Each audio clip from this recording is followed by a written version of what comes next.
abrimos nuestra sección del Mundo en Guerra con el analista en seguridad y defensa Bruno Navarro, con el que vamos a analizar los planes de Sánchez en defensa. Bruno, muy buenas noches. Buenas noches. Antes de nada, ¿quién crees que va a ocupar la cartera de defensa?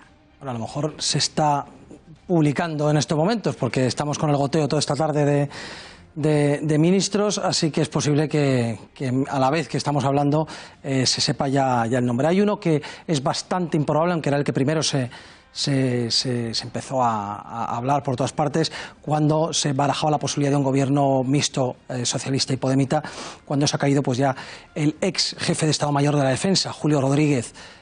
Por lo tanto, para los que no lo sepan, llegó a ser el militar de más alta graduación, por debajo de los cargos civiles, como puede ser el ministro. No puede ser porque, bueno, no podría ser o no debería ser porque es un cargo, es un miembro de Podemos y Sánchez, el gobierno que estamos viendo hasta ahora en el goteo de ministros, es fundamentalmente socialista, ¿no? Los candidatos excluidos son Zaida Cantera, que es, pues no tiene una experiencia ni un conocimiento, podríamos decir, casi nulos, tanto en política como en asuntos militares, pero a su favor tendría que sería un fichaje muy político, muy ideológico, para dar la vuelta al ejército y convertirlo en otra cosa distinta. El que más sonaría sería de Constantino Méndez, que nos suena porque fue secretario de Estado de Defensa con Zapatero y sería un cargo más tecnócrata. No deja de ser, no es un independiente, no deja de ser un miembro del Partido Socialista y por lo tanto también habría cambios muy importantes en el ministerio, pero no tantos como se podía esperarse con Cantera. Pero bueno, vamos a ver, también puede ser cualquier otra persona, pero bueno, estos serían un poco los que estarían en ahora mismo de los que más se oye hablar. Pues mañana se harán públicos esos nombramientos, así que veremos si has acertado. Vamos ahora a hablar de los planes de Sánchez, porque una de las cuestiones más polémicas es la confesionalidad. Va a emplear el ejército a partir de ahora representantes de otras confesiones, además de la católica. Aquí no es por vosotros, es que es el mismo Partido Socialista, es lo que ha hecho durante todo este tiempo y Podemos. Deberíamos estar hablando de cuáles son los planes operativos, es decir, el ejército básicamente se dedica las Fuerzas Armadas se dedican a prepararse para la guerra, ¿no? Entonces, deberíamos pensar en qué equipos se está comprando, cuáles se van a comprar. Ahora empieza un nuevo ciclo de adquisiciones, por lo tanto, esto serían las preguntas, ¿no?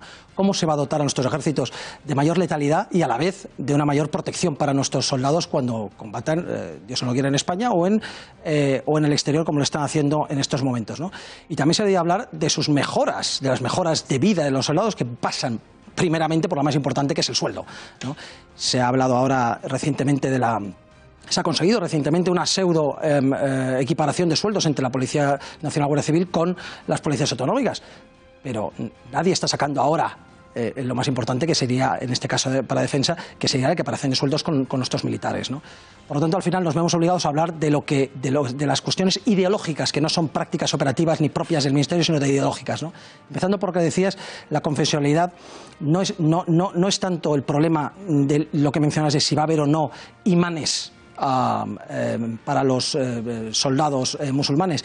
Es que no hay un clamor ni una necesidad y una petición más que precisamente en Ceuta y Melilla, donde hay soldados musulmanes. En el resto de España nadie está pidiendo, por lo menos con un volumen de peticionarios suficiente, representantes religiosos de otras creencias. Y para los musulmanes ya desde 2016 se está trabajando en ello. Pero eso es un peccata minuta. Lo importante cuando se habla de confesionalidad es convertir la confesionalidad actual del Estado y del Ejército, por lo tanto, en laicidad. Además, una laicidad un laicismo militante y radical, de tal forma que se acabe con la tradición religiosa en las Fuerzas Armadas, que viene por tradiciones y porque no deja de ser la religión católica plasmada así en la Constitución como una religión con mayor relación con el Estado y con una mayoría de españoles que se sienten católicos y con, ya digo, unas tradiciones que arrancan de miles de cientos y de miles de años, ¿no? Luego, en el fondo, lo que se trata es de dar la vuelta y convertir el ejército en algo que no es, con un tema que nadie está pidiendo dentro del ejército, desde luego. ¿Y de qué forma se puede fomentar la igualdad de género en las Fuerzas Armadas, teniendo que los cargos no son elegidos a dedo? Efectivamente, es otro de los temas ideológicos, absolutamente ideológicos, en los que tenemos en cuenta que estamos hablando de ¿qué? De elegir a cargos militares por su sexo. Por lo tanto, no estamos hablando de discriminación positiva, de lo menos igualitario, que es precisamente la paridad, ¿no? En los ejércitos no hay paridad. No hay paridad primero porque solo hay un 12% de mujeres militares, y con un 12% de mujeres militares no se puede aplicar la paridad realmente. ¿Y por qué no hay tantas mujeres militares? Precisamente porque es una profesión que las mujeres en general no solicitan. Hay profesiones más elegidas y más preferenciadas por unos y por otras, ¿no? Y en este caso el ejército un 12% y lleva estancado durante años y parece que de ahí no va a salir, ¿no? Y luego el número de cargos, porque solo tenemos alguna coronel, por lo tanto no hay posibilidad de que los altos cargos se haga algún tipo de paridad, porque no hay donde hacerlo. Dentro de unos años, cuando por antigüedad y por selección y elección esas mujeres tengamos ya un 12% de generales y de almirantes y de coroneles, pues entonces se podrá aplicar eso. ¿Y se aplicará o no? Pues seguramente, porque solo basta cambiar las normas y la legislación. Y hay una cosa, dice que no se elige a dedo. Hay una cuestión que se llama la libre designación en el ejército para cargos de confianza, que son muchísimos, y esos cargos de confianza se eligen a dedo precisamente por confianza. Se puede imponer la paridad, que sería desastroso, pero se podría imponer la paridad en los destinos por libre designación. Pues Bruno Navarro, como siempre, muchísimas gracias por estar aquí con nosotros y buenas noches. Buenas noches.